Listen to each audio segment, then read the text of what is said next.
And hello, all my fellow nerds out there. It's Oracle Nerd Richie, and welcome back to our life beginning in all ways. Last episode we went over the Aaron's memories, or Aaron's memory, I should say, and we have three more memories to go. So right off the bat, we're gonna be going right straight into the talks moment. Another placid summer day was drifting by. Your daydreams were chasing each other, none sticking around long enough to become a firm plan. But you didn't mind that right now. A tapping worked its way into those dreams. Focusing more, you realized it was coming from your window. A grin popped to your face as though it had been waiting all day for this moment. Heading to the window, you could see Cove outside. His habit of climbing this way was a true Coveism. Coveism. He'd rather scale your house than wait a couple extra minutes for you to come down. Yeah, let's hold a hand out. Why not? You offered Cove a hand to help him. Once he was mostly inside, he took it to help steady the last bit of his entrance. Though considering how many times he'd done this, he hardly needed the help. Hey, Richie. Hey to you. You think my mom should invest in some bigger windows? Cove laughed at that and took one last look at his exclusive entrance. He hummed with a teasing look on his face. It'd make my life easier, that's for sure. Cove's voice came out quietly, with a strangely pleased smile on his face. Did something happen? Cove's mouth opened to answer, only to have your phone vibrating cut him off. You both turned to where it rested, a little further on your bed. It was still face down, so you couldn't tell who was calling. Okay, so funny I should mention that because my phone is actually right next to me and it actually is face down. I swear, guys, it was just coincidence. You can't script shit like this. You really can't. It's okay. Your attention shot back to Cove. He smiled at you awkwardly. Don't worry about it. Go check. It could be important. I'll wait. Thanks. You shuffled forward and scooped the little noisemaker into your hand and looked over to check the caller ID. It's Miranda. Oh, you should answer it. I want to say hi too. With a nod, you accepted the call and said to speaker. Hi, Miranda. Hi. There was something off about her tone. Cove met your gaze, and you saw the same confusion in his expression. Have you heard from Terry? At all? Or did you hear about her from Cove? Huh? No, she hasn't called me, but Cove is with me right now. Hey. Oh, hi, Cove. Is that what you were going to say? He shook his head no before realizing that it wasn't a good enough answer. When one person couldn't actually see it. No. No, Terry hasn't called me today either. Is something wrong? At that, Miranda couldn't hold herself together any longer. The muffled sobs from the other side of the line were unmistakable. Terry doesn't like me anymore, if she ever did.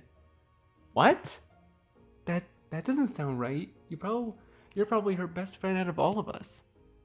Yeah, why do you think that? She sniffled, and there was a pause as you could hear her shift the phone to her other hand.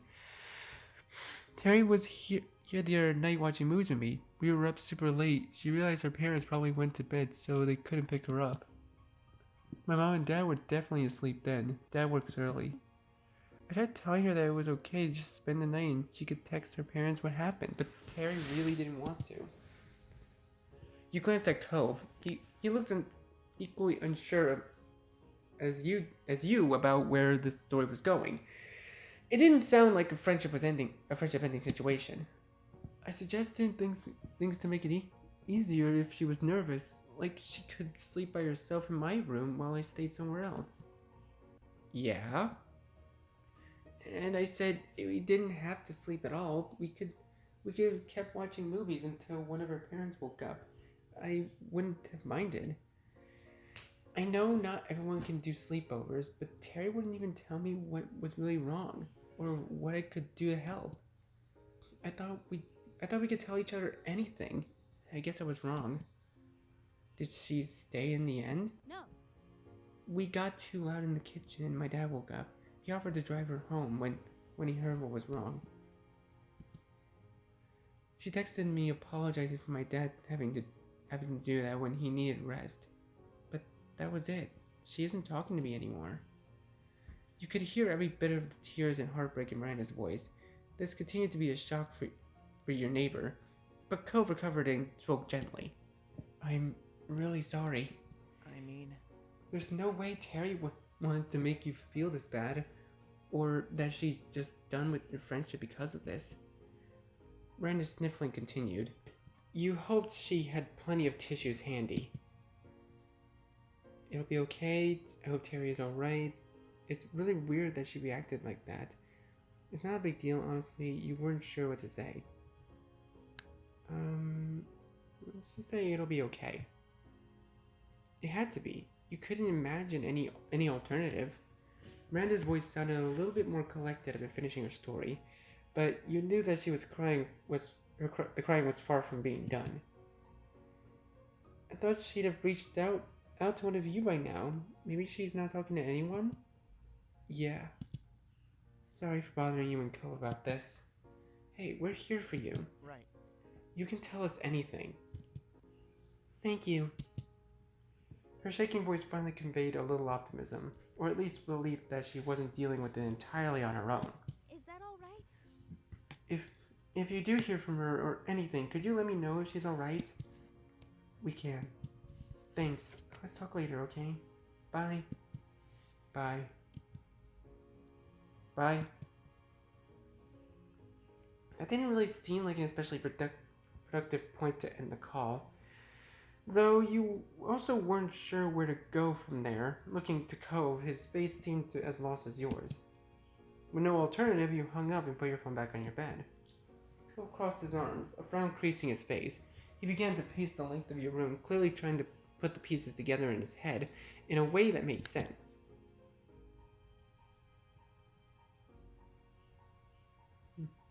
It sounded like trouble to you. You weren't sure how to react. Why give us the reaction if we weren't sure how to react? Then again, there probably are some people who probably don't know how they would react. Though I guess I can be honest, I can be a bit of a worrywart.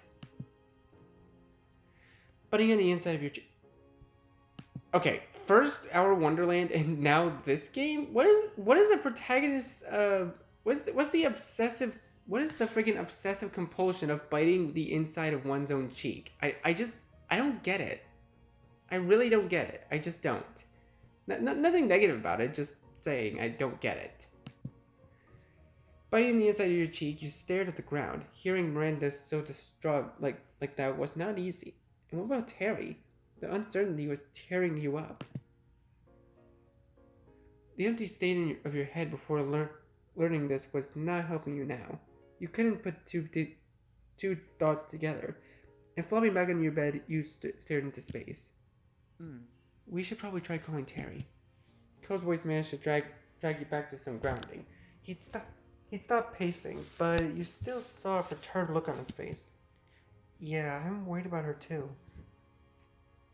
You bounced up and moved to his side, ready to act on whatever plan you two could come up with. Cove started with the easiest thing. He pulled out his phone and called Terry. Cove let it ring and ring and ring. Terry didn't answer. There wasn't even an option to leave a voice message.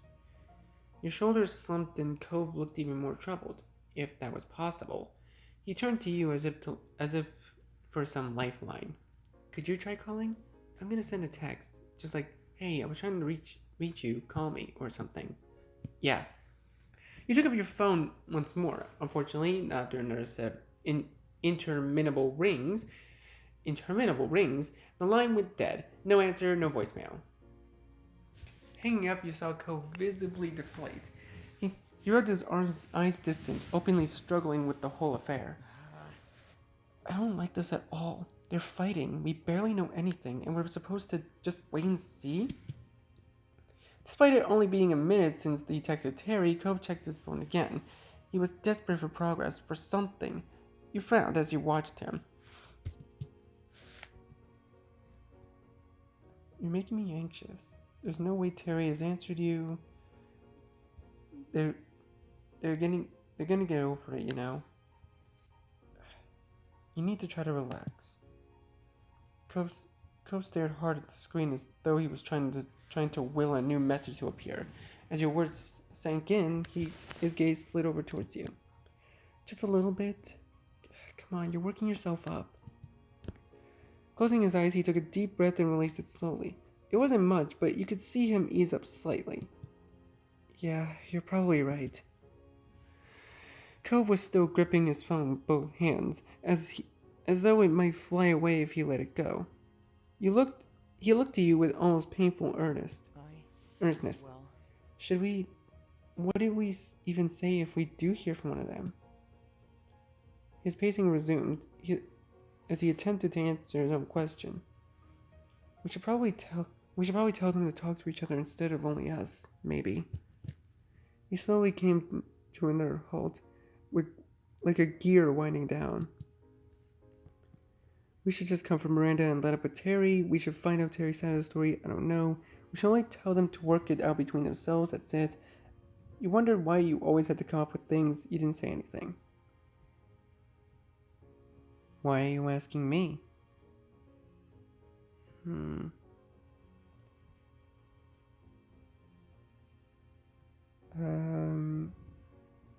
Actually, we probably should hear Terry's side of the story. Nothing could be done until you know what she thought of this. That much was certain. Cove nodded slightly in agreement. For several minutes, you both remained there in silence, drowning in your thoughts. Eventually, Cove turned around. I'm gonna text Terry that we already know what's going on. Maybe she'll have an easier time talking to us because she won't have to pretend or explain. Yeah, that might be the only way to get her attention. You can't do that. Miranda didn't say it was alright to admit she talked to us. You felt way too overwhelmed to know what to say next. I think you're pushing too much. That's not a good idea, Cove. Not at all. Why are you so fixated on this?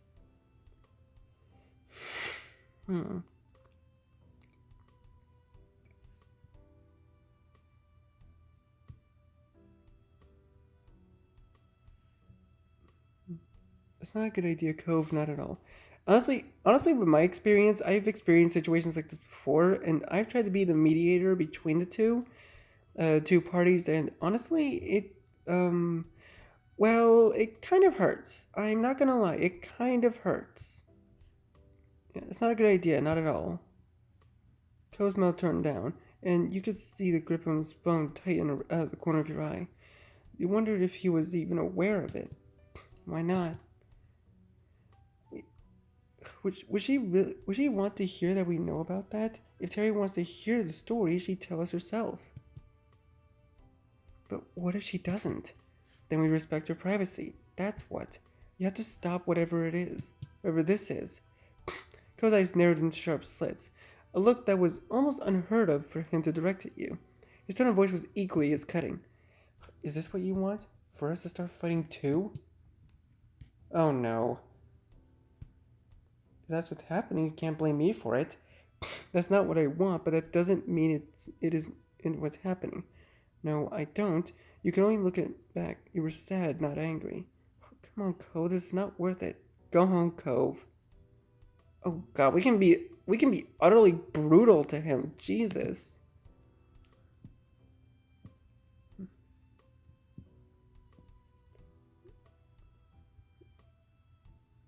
When you look back, you're sad, not angry. Though not saying anything is just as bad as saying something.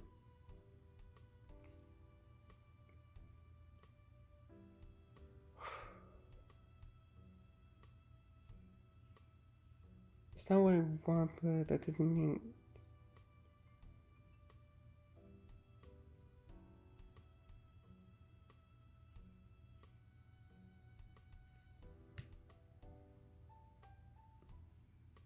That's not what I want, but it does. But that doesn't mean it isn't what's happening. Glaring daggers into him, you try to collect your thoughts. Seriously, what do you want from me? What do you want me to say? Why don't you why don't you say nothing? Cuz anything I have said just makes everything worse. It has not. What? What? You're the one making everything a problem. You started to cry. You need to leave now. It has not. And how do you think what you said has helped? Well, hopefully it would have stopped you from behaving even worse, but I guess not. Cove stole one last look at his messageless phone and then put it away. He ran a hand through his hair and shot you a cold look. Those aquamarine eyes turned into twin stones. I'm done. I don't want to talk about this anymore. I'm going home.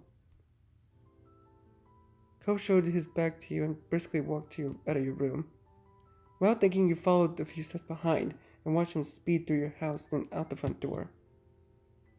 Your feet froze on the threshold. Cove started crossing the street. He didn't look back once.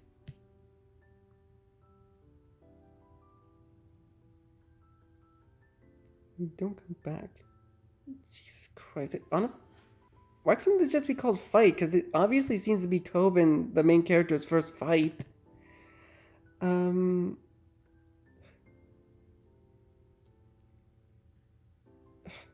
Stop, I don't want you to go.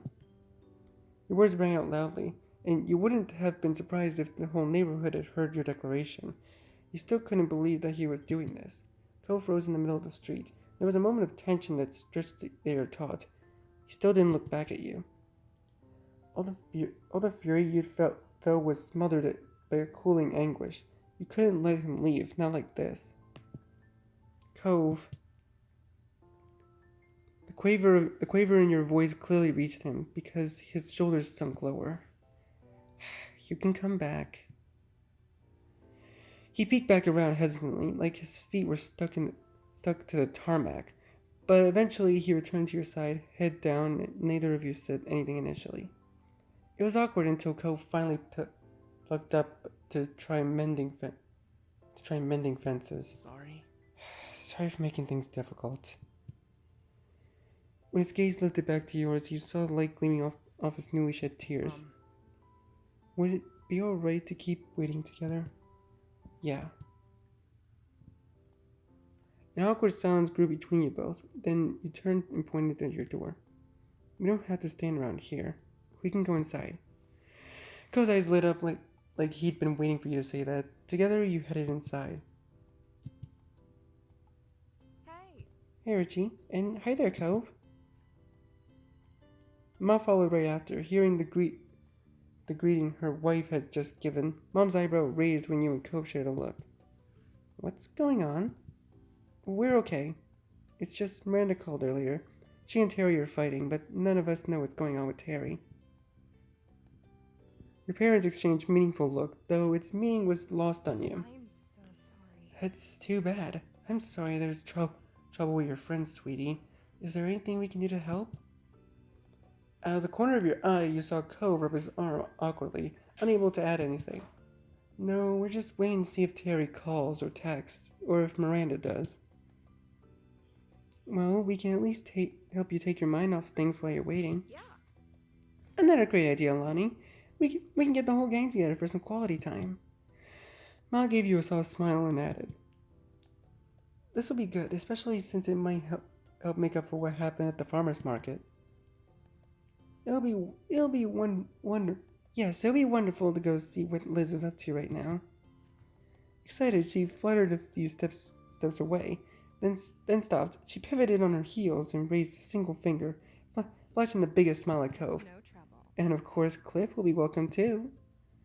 Knowing your family was always there for you, you couldn't be underestimated. In fact, it meant everything to you that your moms cared so much. I really appreciate this, thank you.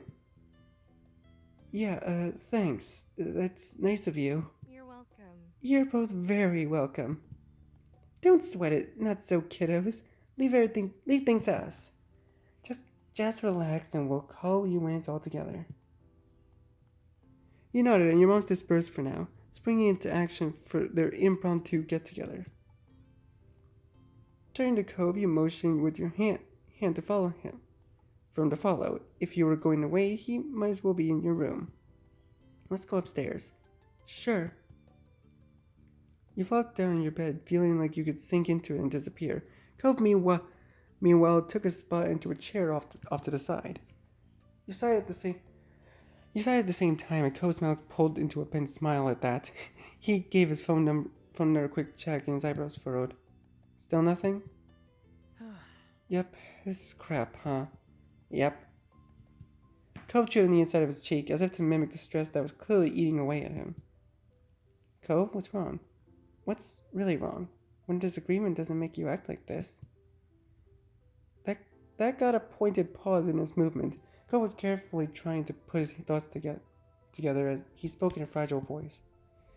When people you care about, when they're unhappy with each other, there's nothing you can do. At least when you're in a fight yourself, you have some responsibility, some control over it. I wish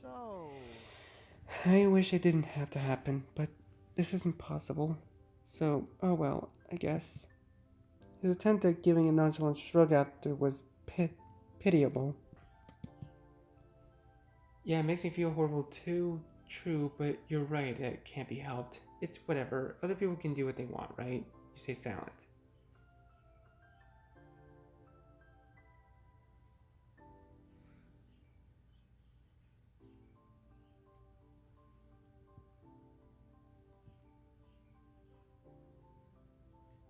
Yeah, it makes me feel horrible too. In your lap, your hands momentarily curled into fists. This kind of powerlessness, it wore you down. You looked to Cove and were reassured by his understanding nod. There was a question you had to ask. Is it because of what happened to your parents? Cove ran a hand through his hair and a strange smile spreading from his lips. For him, his pain struck close to his heart. Just as quickly as it had come, his smile was gone, lost amidst his faraway gaze.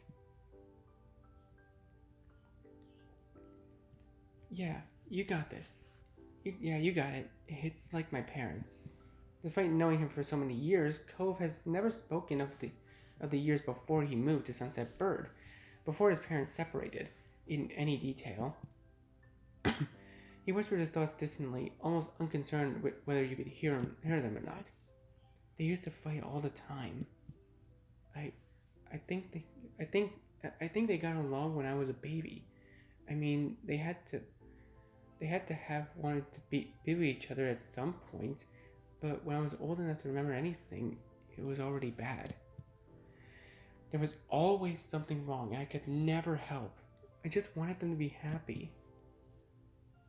You tried to imagine your mom's breaking up, and the very idea scared you, but Cove had endured that for real.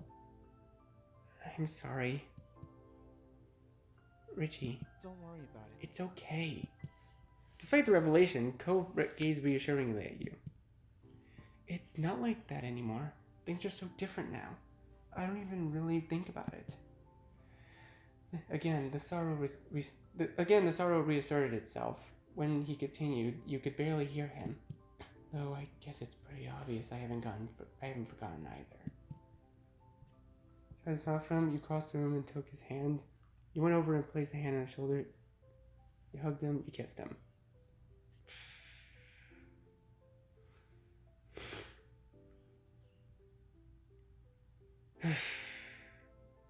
Like, come on, you can't tell me that I'm not gonna pick that option if you told me it was there.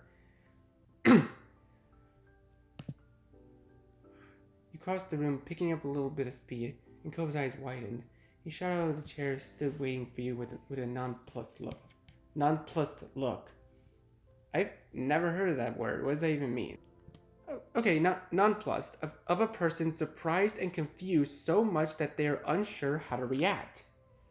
Oh, that explains a lot.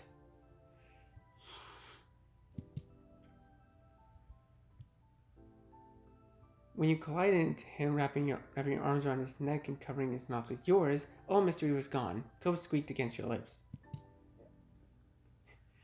But when the situation struck him fully, he He responded in turn. Cove used his hands to grip the back of your head. He pulled you in tighter, buoying you up further. You stayed that way until there was no air left in your lungs, both needing the comfort and closeness for just a little bit longer. But he finally did stop the kiss. He kept hold of your hand. The two of you took a seat again, this time side by side on your bed. Today was a lot. Today was a lot, huh? Yeah, it was.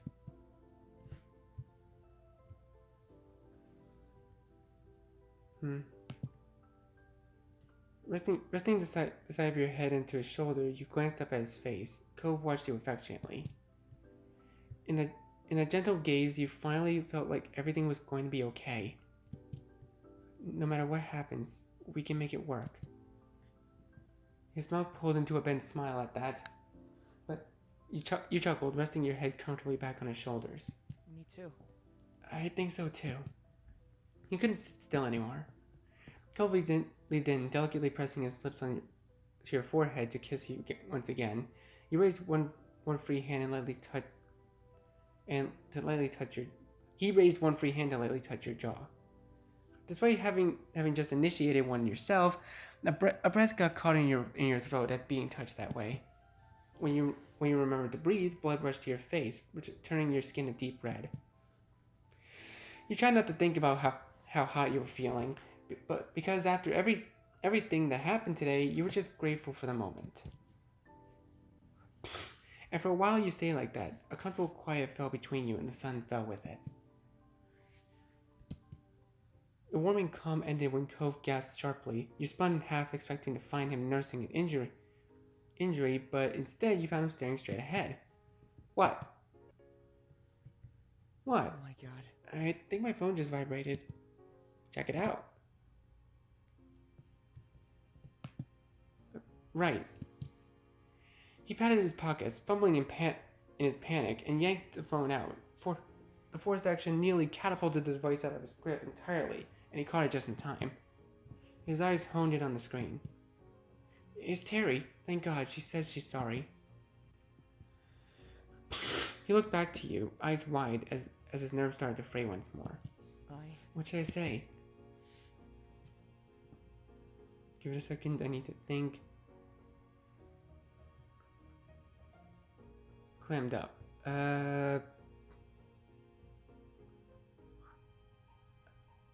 Honestly, I don't know. I don't know. Sorry. Cove's intense stare went from you to the small message. His mouth and brow pinched with remorse. He hadn't meant to put his stress onto you. His thumb trembled as he hovered over the screen, and then Cove's phone buzzed further. It's Terry again. She's talking to us.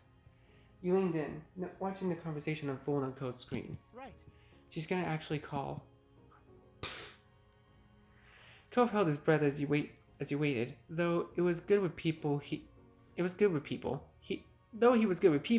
never been at ease managing conflict. The phone rang out. Cove jammed the answer button. He switched the phone into speaker mode, allowing you to participate in the conversation. But despite his immediate reaction, his voice lacked the same resolve when he spoke. Hey. It was tentative, a white flag fluttering in the wind. Richie is here too. Hi, we've been worried about you. Hey. Hey, buddies. Terry's voice was barely recognizable without her usual quick patter and energy. Are you okay? Are things okay? I don't know. Probably not. Cove tensed, his free hand coiling into an anxious fist. Can you talk to us about what happened? You heard Terry sigh over the phone as she unburdened herself. Pretty much. I was at Randy's house. We decided to watch some movies. She super likes that I'd never seen before. Turns out there's a lot of those. We watched one, then another, and another. We were having so much fun. Each time one finished, she had another one to share with me. I didn't really think about the time. I only wanted to say yes to Randy and watch some movies. She spoke wistfully, but but her words were full of affection. It was Randy, you know. It wasn't. I wasn't thinking about my schedule or what time it was. I get it. Then I finally saw the time, and oh no, it was way too late. I already knew I couldn't stay. She took a deep breath, her voice becoming softer when she resumed talking. I was so stressed out. I just couldn't deal with it. Miranda wanted to help. She kept coming up with ways to make it better, trying to figure out why I was so upset and stuff. I was trying to answer her questions, and there were so many, but I couldn't really answer all of them. I didn't even know why some of her ideas didn't work with me. It made my head ache. I still had the first problem, and Randy, they're trying to help me, blasting all these questions, suggesting faster than I couldn't even think. She gulped audibly, sniffing. I got frustrated and told her to just leave me alone, but then she wanted to talk about why I wanted that, and we started fighting in the kitchen. Woke her dad up. We told him about how I wanted to go home, but my parents couldn't get me, so Mr. Eckert offered to do it. That's nice of him. Terry groaned. I know. I accepted because I definitely couldn't stay then, and not after throwing a racket and turning into a big deal. But I feel awful and embarrassed. Why did I yell at Randy and hurt her feelings? And I made her dad lose sleep by waking him up and having him drive me home. What do you say after that? I have no idea. I don't even know where to start. Again, I don't want to make it worse by saying the wrong thing and fighting again. So, I'm not talking. Terry, Randy isn't mad at you. Mad that you didn't want to stay or that you fought. She just wants you to feel like you can talk to her. I mean, you can say whatever you want. She'll listen. Not talking to her at all is pretty much the only wrong way to go about it. Terry lamented mournfully on the other end of the line, but he had a point. Unless she faced Miranda again, there would be no resolution. He left the Cove, hunched over the phone, staring pensively into it and searching for a solution. This couldn't be solved with the other key part missing. But what if you brought them in? Your phone was still free.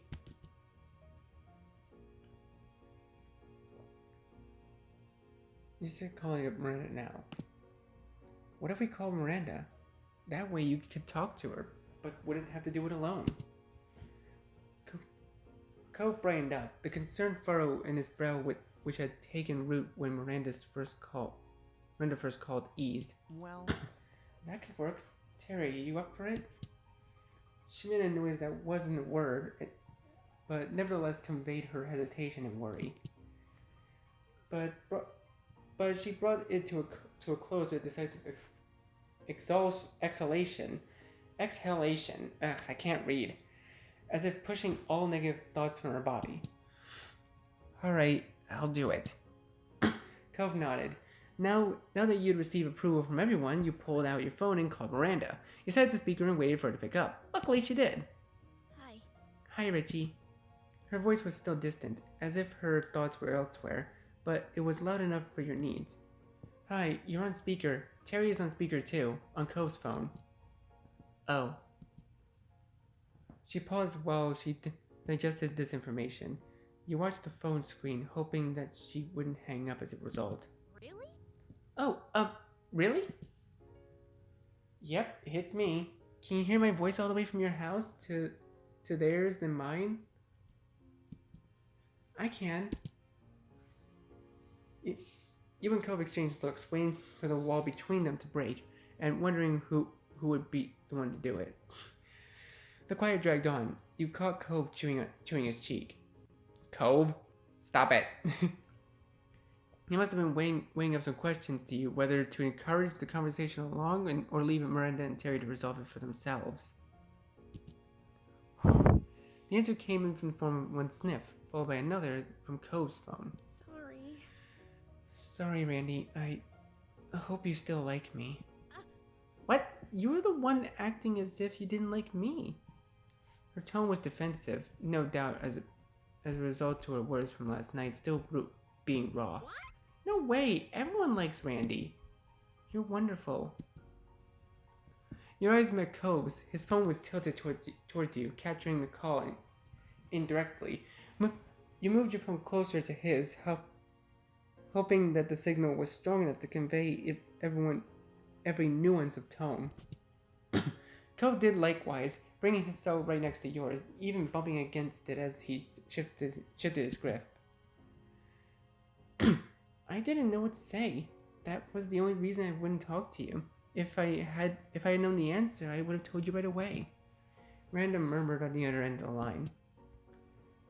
You didn't want to stay. Anything I tried to do bothered you, and you could have told me you didn't know. Yeah, I think I was angry at myself. I did a dumb thing, and I didn't want to help with it. I wanted to be mad and just deal with it myself. It made me keep doing dumb things. Oh. When she spoke again, her voice was quiet, as tender and vulnerable as the words. I'm sorry. Staying up late watching stuff was all my fault. I had to find a way to fix it.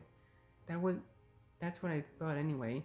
But I should have given you space. I'm sorry for being so pushy and sensitive. Hardly. Miranda Eckert having a flaw? I never heard of such a crazy thing. Miranda let out a ghost of a giggle. Cove cleared his throat.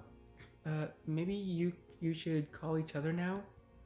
Sorry. Sure. Can do. Thanks for giving me a kick in the butt to do this already. Mandy, I'm gonna call you right now. Bye, Cove. Bye, Richie and Cove.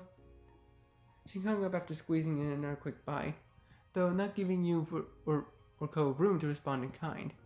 Miranda laughed, and the noise tinkling gently like wind chimes in the summer breeze. You're really nice. Thank you for listening and helping. I'm gonna hang up now so I can answer Terry's call.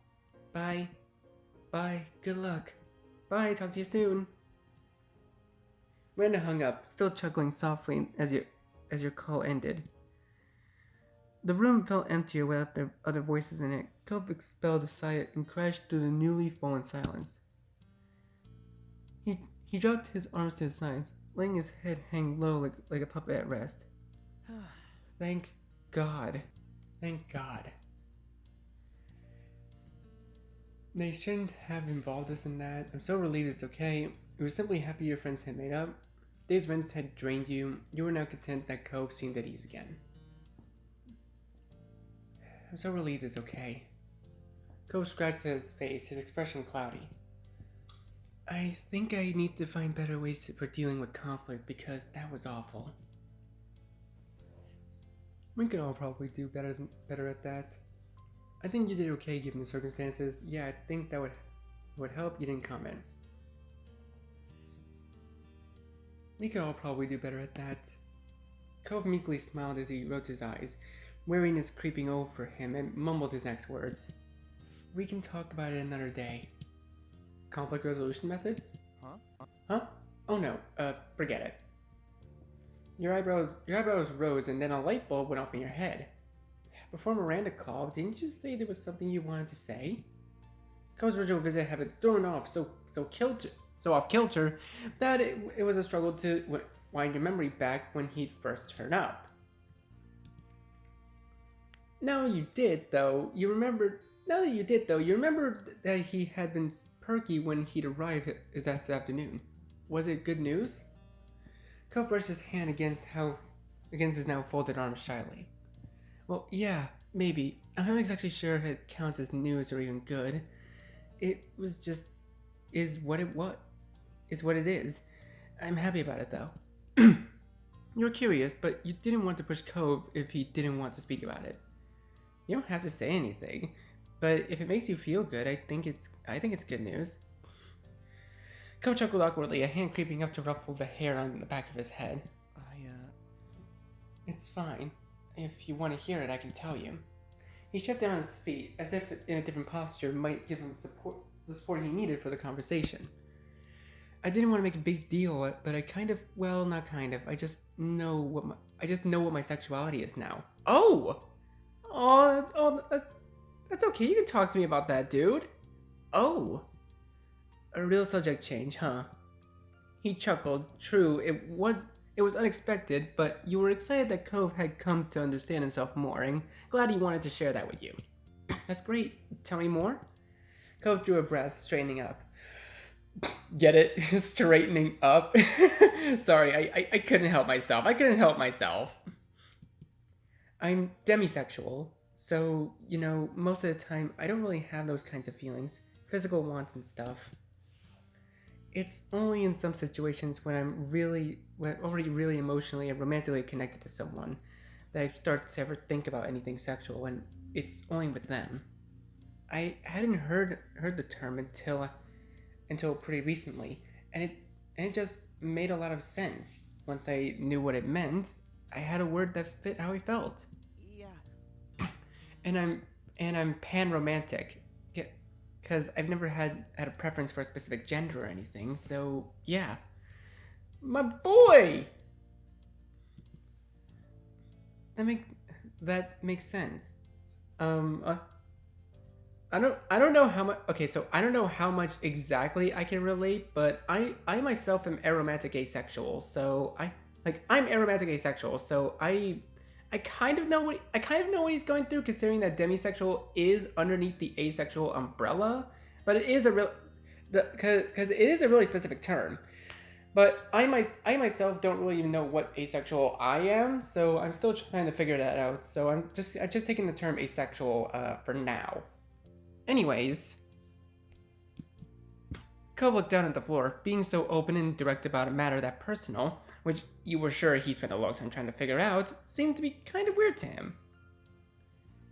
Despite that, there was a small, proud smile on his face, and when he looked up again, his gaze was steadfast. That's really nice to know. Have I ever pushed you or made you feel uncomfortable? So, does that mean you're thinking sexual things about me? You felt proud for your boyfriend, too. You know what? Simplicity is everything. Simplicity is everything. I kind of want to say this, but I also kind of want to see what happened if I said this. Cove shook his head easily. No, I overthink things and I get embarrassed about stuff, but you know how I am. When I actually don't want to do something, it's pretty hard to make me. That was definitely true of Cove. He had proven many times over the years that he wasn't afraid to dig in his heels. I like what we do together, and so I'd be glad if that didn't stop. Oh, look at my shy boy, he's so adorable. There Cove went getting bashful about things again, but you felt good, and you could feel that way because he was feeling good too. Okay, thanks for answering. All this talk about Cove's sexuality made you reflect about your own. Oh, your feelings on yours having wavered. Your view had evolved since when you were younger. Can I please actually choose my character's sexuality in this? Please. I really want to be okay. So I know that demisexual is what he is, considering that, and that is under the asexual umbrella. So I really hope that aromantic asexual is under the options I can choose. Please tell me I can actually do that.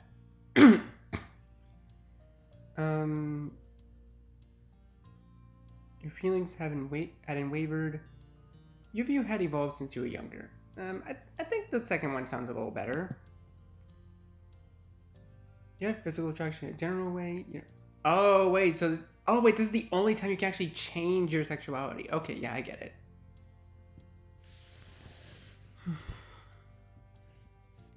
You didn't think you could tell if you had an interest in people physically. You didn't really have a physical interest in other people. Actually, wait. Okay, wait. You know what? Oh, so just as you answered the same questions. Okay, your feelings hadn't wavered. Your feelings and yours hadn't wavered. Cove had known for years now. It was heartwarming that he had reached a point where he felt similarly capable of discussing his own. You felt even closer. You could you could tell that Cove felt like it had been an emotionally draining day. That had now come to a close. Everything wrapped up neatly with a bow on top. You'd had some good talks with your friends and with each other. A lot had been brought out into the light, and you'd come out of it not only knowing each other better, but yourself too. But there was still something that Cove didn't know. Something that had gnawed at you many times over the years. You'd never told Cove about how you first met his dad. Oh, I knew that was gonna come back to bite me in the ass. And of course they choose this moment of all else to actually mention it. What are you gonna do, right? You'd always held it back from him, unsure how he would take the revelation. His dad seemed to have done the same, as Cove didn't seem to have heard of Mr. Holden either. You decided that the secret had hung over you long enough. Maybe you tell him someday, but not today. You know what? We're adults now. I'm pretty sure he'll be able to handle it, right? You felt it didn't matter anymore. There was no need to rake up old drama.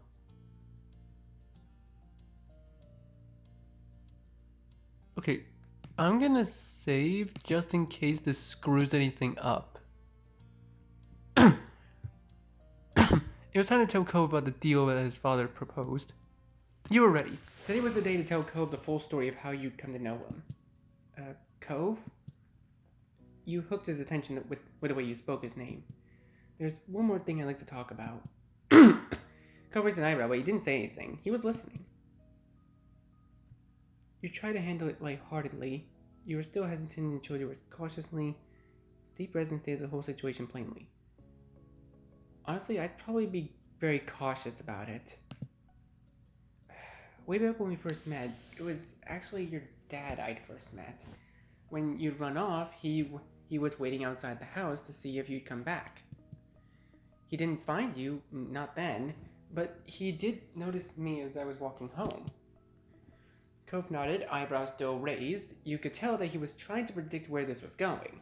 You could also see that he was failing. I still remember how worried he was about you, and how he was desperate to help. That's why he offered me $20 to be your friend. Cove's eyes widened into huge circles as you uttered the final sentence. His mouth hung open, ready to speak, but no words followed.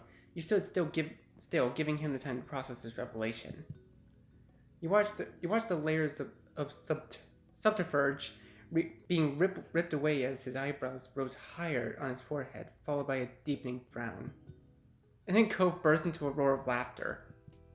What? That's horrible. He tried to bribe you? You were what, 8? Tad, why? Oh my god. Cove was bent over with laughter, one arm supporting his side as he covered his eyes with the other hand, hiding the tears of mirth sprouting from his corners. I honestly thought he was gonna be pissed. Okay, I actually thought he was gonna be pissed. I'm assuming he probably still is. You laughed along with him, though your laughter stemmed from relief to finally be open with him, and to have him accept it well. Eventually, your giggles wound down. Cove wiped the last of the tears from his eyes, still grinning as he took wheezing breaths. Wow. He shook his head. That's my dad. I guess there's always another Clifford surprise waiting in the wings. But $20, huh? What a cheapskate. Considering how much time we spent together since I moved in, you were paid pennies on the hour. No, not even that much. Just 1 penny an hour, a fraction of a penny. I said he offered. I got even less than that. Nothing, because I didn't take the money from some random person on the street. Cove gave you a lopsided smile with a shake of his head. Sorry. You definitely got the short end of the stick. I hope you plan on making up for it. Don't you worry. It was a labor of love. I got to grow up with you. It was the best deal I could have ever gotten. I'm just relieved you're not upset about it. It's okay. It was a really stressful spot to be put in. I'm just relieved you're not upset about it. Cove shrugs his shoulder, nodding sympathetically. Yeah, I can't exactly blame you for worrying over this. I was sensitive growing up, and especially about things like that. What's this about you were sensitive? You still are. Cove smirked, taking your jest in stride. I'm not as bad. I've made at least a little bit of progress. I mean, I'm taking this well, that proves it, so there. His eyes glinted at you playfully. He might as well have stuck his tongue out as he finished. You chuckled, wondering if the juxtapose between him claiming to have grown up and the childish end of the statement was delivered for your amusement. Regardless, you were glad that you could talk about this openly with Cove now, no longer fretting over how or when he might uncover the truth. You breathed a satisfied sigh of relief as a weight you had been carrying from childhood was lifted from your shoulders. Cove reached out and took your hands in his, squeezing gently. Your eyes met, and you knew that your feelings of being glad to be there, glad to know him, were reciprocated in full.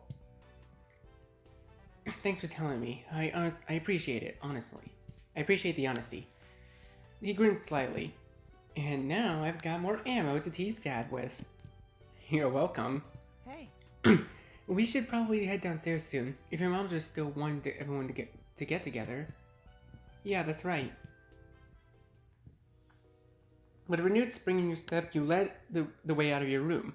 You got downstairs to find the others already assembled and waiting. Hi. Hello. Hey. Good to see you both. Hey. Aye, here we were, trying to corral everyone into a group, but the two of you were already upstairs this whole time. Of course we were together. You paid Richie to stick with me, or did you forget? The statement was meaningless to your family, but who looked to each other for answers in vain. Mr. Holden got the message loud and clear, seemingly embarrassed. He chuckled nervously, rubbing the back of his neck, and then his hand froze in place. Huh? Wait, when did you figure that out? You never mentioned it growing up. Today, just now, Richie told me. Mr. Holden's hand awkwardly slid off his neck as he stared at Cove, the answer catching him off guard. Out of the corner of your eye, you saw your mom mouthing questions at you. Everyone was waiting for an explanation. Similarly, to his son, Mr. Holden broke into laughter and turned to address you and laid a hand over his chest.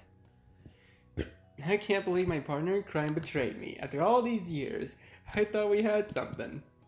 His voice was deliberately light, assuring that this was only a joke. He shook his head, throwing off the jest as he spoke seriously. No worries. I have to admit, I'm actually just amazed that you kept it under your hat this long. It had to be done. You never should have had me keep it. It had to be done. Uh-huh. And I want to know why my dad kept it a secret all this time. Mr. Holden looked back to Cove, lines forming on his forehead as wide eyes signaled the wordless apology. Can we hear exactly what this secret is? The suspense is killing us. Alright, I better get everyone up to speed. He held his hands and palms out, pacifying his audience, or perhaps holding them up as a shield in advance. The first day I met Richie, I'd been worrying about Cove for being alone for the summer. Well...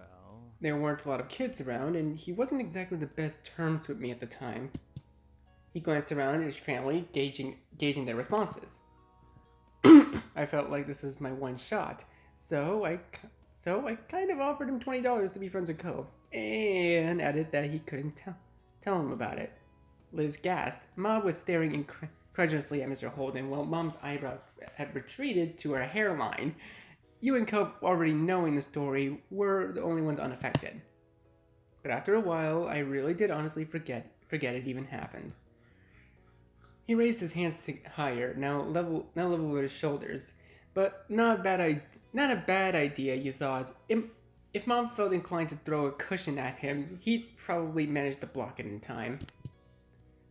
I know that's bad, but I've had so many grand ideas over the years, it's hard to keep track of them all.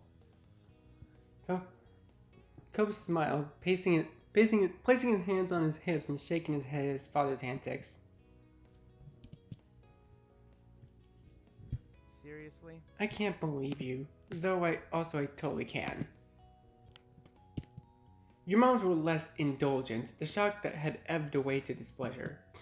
Mom's foot was tapping rapidly as she frowned at the next-door neighbor, while Ma crossed her arms over her chest and her lips pursed.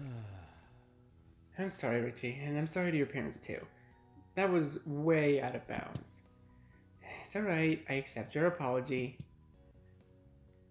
Your moms gave each other that look, where they seemed to communicate with eyes alone.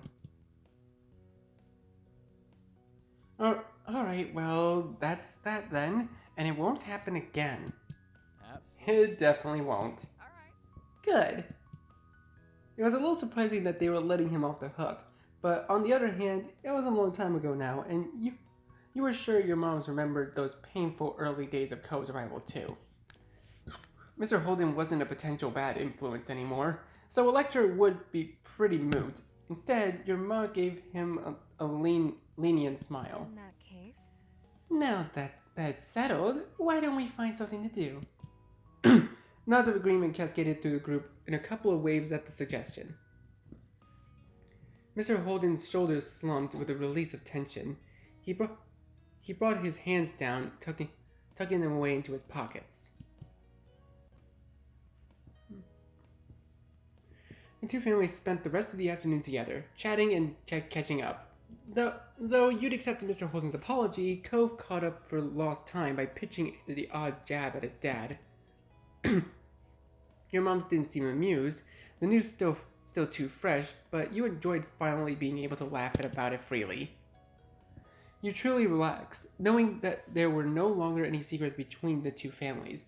You felt freed and yet simultaneously more tied together than you had ever been before. Honestly, that was really cute. That was really fun. That was a fun way to end that memory. That was funny as hell. But that was actually but it was also pretty informative. Like we got to learn Cove's sexuality, that he's demisexual, panromantic. My God, I need to actually try to engrave that into my brain so I can remember. And we also finally got that secret that Mr. Holden's told us all these years off our chest. Finally. Okay, so I told you guys, I probably haven't told you guys, but I myself am a really good secret keeper. Like, any secret you tell me, I would literally be able to keep it because I probably wouldn't remember it. Unless it just pops into my head one day, I'm like, I wonder how long I've been keeping this. Because I can literally keep secrets for years. Like, secrets that I've held, I can keep for years at a time. And this moment really pretty much showed that. Anyways, I think this is a good time to end the episode here for now. So thank you guys so much for watching. Please leave a like, comment what you think, share this video with your friends, and be sure to subscribe and click the bell so you don't miss a single notification. I'll see all of you in the next video. Goodbye. You say you wanna try, but you never do. Sugar, there's a